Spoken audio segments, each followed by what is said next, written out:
전의 쇼츠에서 이어집니다. 더구나 구속된 상태에서 수사를 받고 있거나 재판을 받고 있는 사람인 경우에는 바로 다음 날에 수사기관 조사가 예정되어 있거나 법원 재판이 예정되어 있을 때 인터넷 편지를 이용하면 조사 재판 전날 밤 12시 전에만 변호인이 인터넷 편지로 전달하고 싶은 내용을 수감자에게 보내놓으면 그 다음날 아침에 수감자가 그 편지를 읽어보고 조사나 재판에 참여할 수 있었는데요.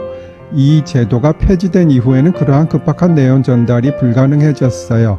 법무부가 대안으로 안내한 이 그린 우편은 보통 배달될 때까지 7일 정도가 걸리고 가장 빠른 2길 특급을 약 4,000원의 비용을 들여서 보낸다고 하더라도 그날 낮 12시까지 접수하지 않으면 다음날 도착하지 않는다고 해요.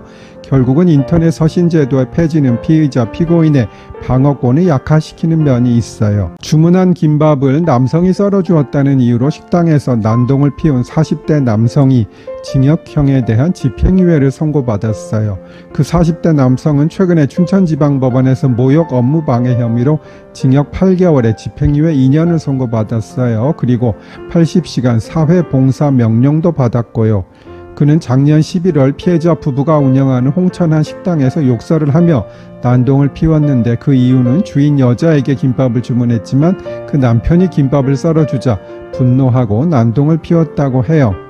그는 비슷한 범죄 전력이 여러 차례 있었으며 해당 범행 한 달 뒤에는 또 다른 식당에서도 손님과 업주에게 욕설을 하고 소란을 피워 식당 운영을 방해하는 동종 범행을 저질렀어요. 재판부는 집행유예 기간 중 범행한 점, 동종 전과가 여러 차례 있는 점 등을 양형의 이유로 밝혔어요.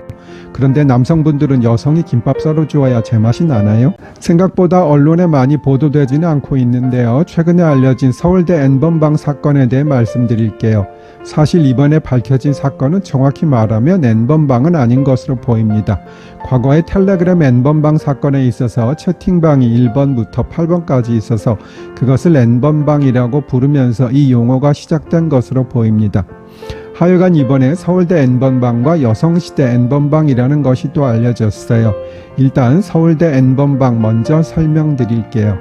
이것은 1번부터 몇 번까지의 방이 있는 것은 아니고 특정 개인의 음란물 컬렉션 정도로 생각하시면 되겠습니다. 이번 사건은 기존에 보통 N번방이라고 불려왔던 유사한 사건들과 약간은 다른 점이 있어요. 다음 쇼츠로 오세요.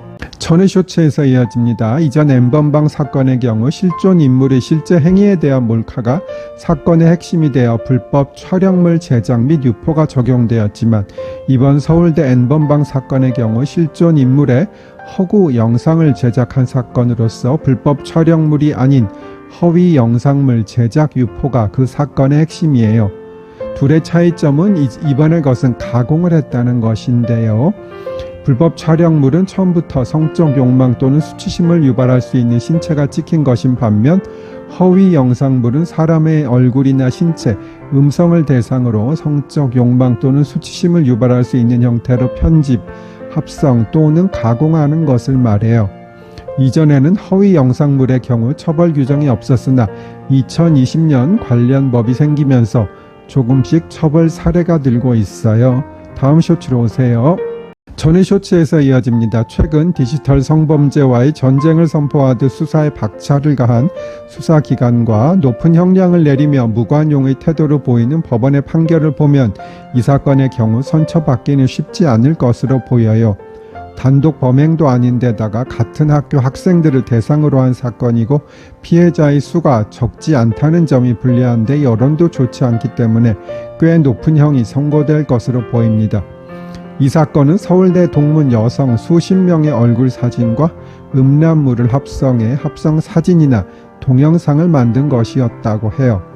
딥페이크 기술이 발달하면서 이를 이용한 디지털 성범죄가 더욱 교묘하고 심각한 양상으로 진화하고 있는 것이지요. 이 사건은 피해자들이 직접 증거물을 찾아내는 노력 끝에 범인이 검거되었다고 해요.